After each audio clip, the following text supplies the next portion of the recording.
Bumalik na ang hari ng Grizzlies Memphis na si Ja Morant. Hype na hype ang crowd, mukhang na-miss ng sobra ng mga fans si Ja Morant. Muling nagpakita ng tikas ang star player ng Memphis na si Ja Morant, sobrang ingay ng O2 Arena, at mata ng buong basketball world, muling nagpakita ng tikas at angas si Ja Morant. Matapos ang 6 na larong pagkawala dahil sa injury, bumalik siya hindi lang para maglaro, kundi para muling ipaalala kung sino siya.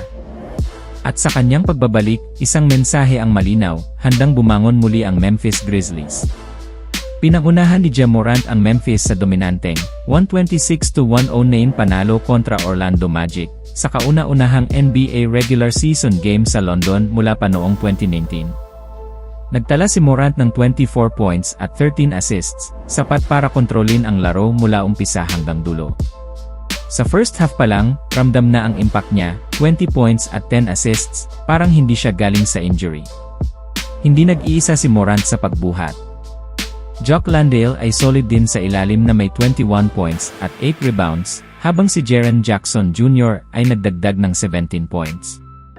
Malinaw ang goal ng Memphis, gumanti matapos ang 118-111 na pagkatalo nila sa Orlando noong Huwebes sa Berlin, ang unang laro ng kanilang European doubleheader. At sa London, mas kumpleto at mas agresibo ang Grizzlies. Sa unang kalahati pa lang ng laro, lumamang na ng hanggang 33 points ang Memphis, isang senyales kung gaano sila kahanda sa laban. Sinubukan pang bumalik ng Orlando nang magpasok si Paolo Banchero ng 3 para gawing 108-91 ang score, may 8 minutes pang natitira sa fourth quarter. Pero doon na nagtapos ang pag-asa ng Magic, isinara agad ng Grizzlies ang pinto. Para sa Orlando, si Anthony Black ang nanguna na may 19 points, sinundan ni Wendell Carter Jr. na may 18 points at 7 rebounds. Si Banchero naman ay nagtapos sa 16 points, pero hirap sa efficiency matapos mag-shoot ng 7 out of 20 mula sa field, kahit may 9 assists at 8 rebounds pa siya. Malaking bagay ang pagbabalik ni Morant para sa Memphis, lalo na't natalo sila sa 7 sa huling 9 na laro bago ang London game.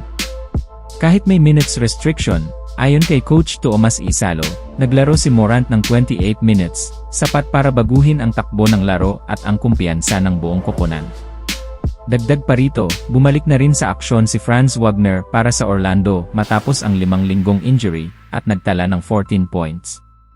Pero hindi naging sapat ang kanilang outside shooting, matapos lamang mag-shoot ng 10 out of 33 mula sa 3-point line ang Magic.